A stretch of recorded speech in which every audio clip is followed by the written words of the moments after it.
মেরে দিতে চাও আমাদের বাড়ির ছেলেটাকে, মেরে দিতে চাও তুমি।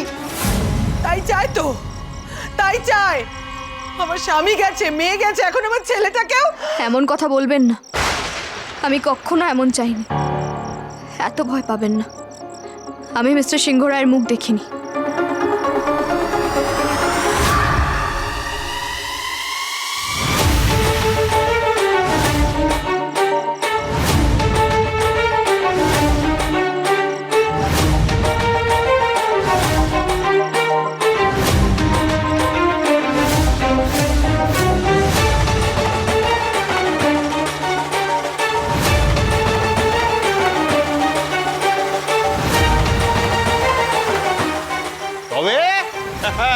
আমি প্রথম দিন থেকেই বলে আসছি মেয়ের তেজ আছে। দেখ রিজু, দেখ কেমন কেমন বুদ্ধিটা বার করেছে, দেখ। এই যে মেজ বৌদি, তোমরা দুজন এখানে হাঁড়ি মুখ করে দাঁড়িয়ে রইলে, এই ফাঁকে ঝিল্লি আমাদের ওই কালো হাঁড়ি দিয়ে এই কাল রাত্রের নিয়মটা পালন করে ফেললো। দেখলে? দেখো দেখো দেখো, ভালো করে দেখো। বড় ওর মুখ দেখতে পারলো না, নিয়ম রক্ষাও হলো। হ্যাঁ, কি বলিস? সত্যি ঝিল্লি, এইটা না তোমার পক্ষেই সম্ভব। ঝিল্লি, বুদ্ধিটা কিন্তু দারুণ বের করেছো। আর লাগছে কিরকম ফানি, তাই না রিঙ্কি? চুপ কর তো তোরা। এই, একদম অতি চালাকি করবে না তুমি। হ্যাঁ, নিজেকে বেশি চালাক ভেবে ফেলেছো তুমি। কি ভেবেছো তুমি? আমরা কিছু বুঝতে পারছি না? আমি চিনি না তোমাকে, আজ থেকে তো দেখছি না। আমি তো জানি তুমি কি করেছো। আমরা এসে পড়ায় তুমি তারপরে মুখটা ঢেকেছো ওই কালো হাঁড়িটা দিয়ে। তার আগে অব্দি তুমি ঋষির মুখ দেখেছো, আমি ঠিক বুঝতে পারছি। রিমনি প্লিজ, তোমাদের এই সব অদ্ভুত নিয়ম আর তার ইমপ্লিকেশন আমার আর সহ্য হচ্ছে না। কেউ কারোর মুখ দেখেনি। মারপিটটা কার সাথে হচ্ছিল রে? কি চিৎকার চেঁচামেচি হচ্ছে? এখানে কি হচ্ছে বলো তো? কি হচ্ছে? কার সঙ্গে মারপিট হয়েছে? আরে এই মেয়েটা কি মাঝরাতেও শান্তি দেবে না? এই দেখো, মুখে জোকার সেজে দাঁড়িয়ে আছে, মুখে হাঁড়ি দিয়ে। ব্যাপারটা কি? গুন্ডা এসেছিল একদল তোর ভাইকে পেটাতে।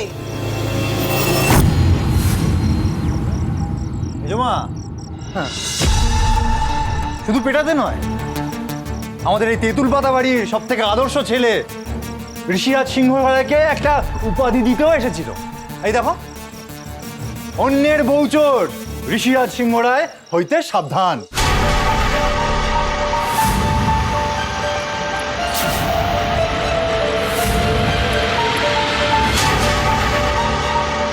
ঋষি, তোর এই উত্থান দেখে তো আমি সত্যি সত্যি মুগ্ধ হয়ে যাচ্ছি।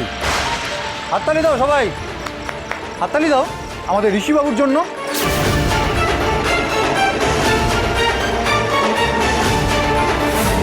নিজেরও বিপদ বাড়ালেন আর আমাকেও সেই দোষের ভাগিদার করলেন। কি দরকার ছিল মারপিট করার? যা হওয়ার হতো আমার। ক্রিস যা লিখে রেখেছে তাই হতো। এই মেয়ে, তোমার জন্য আমার ছেলের কত অপবাদ নেবে? কারা এসেছিল? কত শত্রু বানিয়ে এসেছো কলকাতায়? মা, এখানে ঝিল্লির কোনো দোষ নেই। আবার খুব ভালো, মায়ের মুখে মুখে কথা বলছিস এইরকম একটা ফালতু মেয়ের জন্য। রানা, রানা কি রানা? এটাই সত্যি, এখানে যেটা লেখা আছে এটাই সত্যি। এটাই সত্যি। সত্যি তো তুই অন্যের বউ চুরি করে নিয়ে এসেছিস। Just shut up.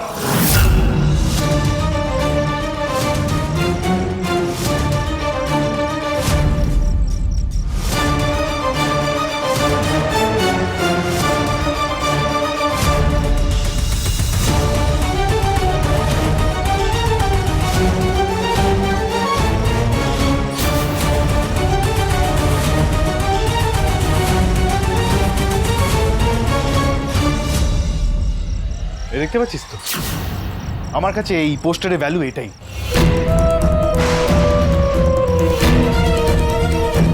আর তোর চোখে তো ভালো ডেফিনেশন হলো ওই খেয়াল, যে নির্দোষ নিষ্পাপ বাচ্চাদের চোর সাব্যস্ত করার চেষ্টা করে। তাই তোর মাপকাঠিতে এই ভালো খারাপের বিচার না করাই ভালো।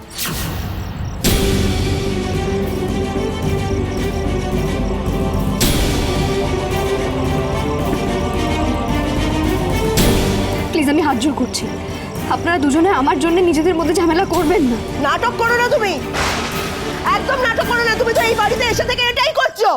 মায়ের ছেলেতে বিরোধ লাগাচ্ছ, ভাই ভাই বিরোধ লাগাচ্ছ, সংসারটাকে ভেঙে দিচ্ছ। তুমি এই তেঁতুল পাতাকে ভেঙে দিচ্ছ ঝিল্লি। চুপ করো বিমনি প্লিজ। আর রানার সাপোর্টে একটাও কথা বলবে না তুমি। ও যেগুলো বলছে সেগুলো সব মিনিংলেস।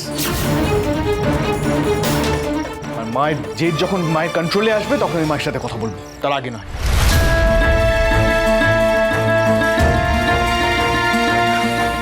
এই তুতুল রিঙ্কি, ও কতক্ষণ এরকম মুখে ওটা দিয়ে থাকবে? ঘরে নিয়ে যা। আর মুখ দেখাদেখি হয়ে গেলে তো আবার একটা কাণ্ড শুরু হবে।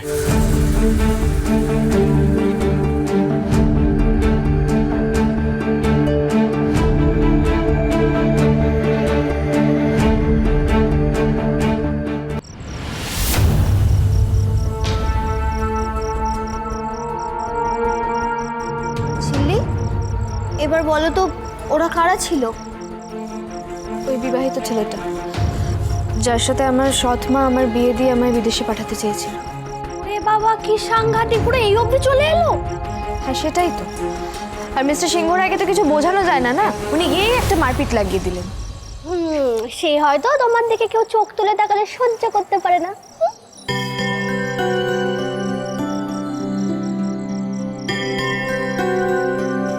শোনো ঝিল্লি, আমার মেজদা ভাই যখন তোমায় কথা দিয়েছে ও তোমায় প্রোটেক্ট করবে, ও নিশ্চয়ই তোমায় প্রোটেক্ট করবে সব সময়। আমার মেজদা ভাই কিন্তু এক কথার মানুষ।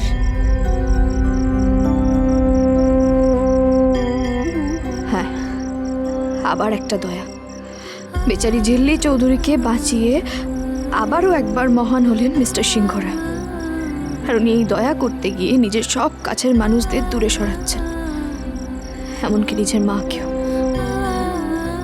কি বোঝাবি তুই আমায় পরে? হ্যাঁ, কি বোঝাবি রে? ঠাকুরজি, আমি তোমাকে বলে দিচ্ছি, ঋষি এই রক্ষা রক্ষা খেলা খেলতে গিয়ে না নিজের বিপদ বাড়াচ্ছে তো। ঠিক বলেছো মেজমা। ভাইয়াজিকে তো আগে শত্রু বানিয়েছিল, এখন আবার নতুন একটা দল যোগ হয়েছে। চুপ কর না রানা। এই দাঁড়াও এক সেকেন্ড। মা, তোমাকে আমি তখন বলছিলাম না যে কেউ দাঁড়িয়ে আছে বাড়ির সামনে, কাউকে দেখলাম মনে হলো।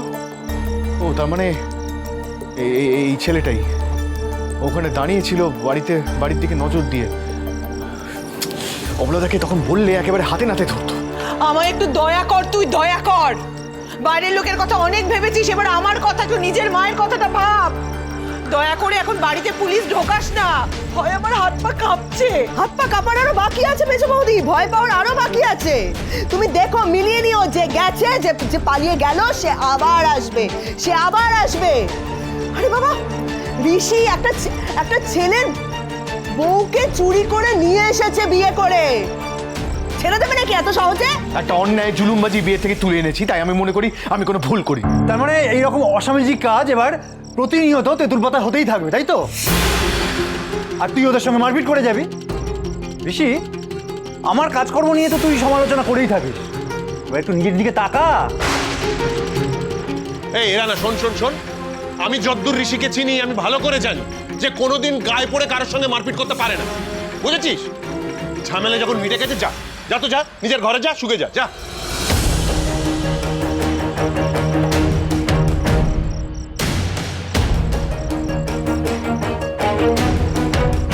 এই রিজু, এক কাজ কর, এইসব পোস্টারগুলো আমাদের খুলে ফেলতে হবে, বুঝেছিস? হ্যাঁ, চ তাড়াতাড়ি খুলে ফেল, চ।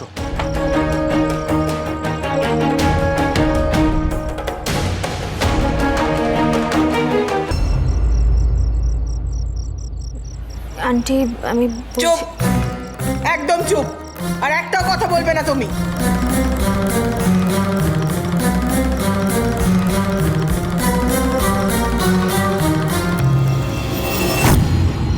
ঋষি কিন্তু মেজ বৌদির শিবরাত্রির সলতে ঝিল্লি, একমাত্র ভরসা। ঋষির যদি কিছু হয়ে যায়, একটা গায়ে আঁচড় পড়ে, মেজ বৌদি তো তোমাকে ছাড়বেই না। আমরা কেউ তোমাকে ছেড়ে কথা বলবো না, এই কথাটা মনে রেখো তুমি।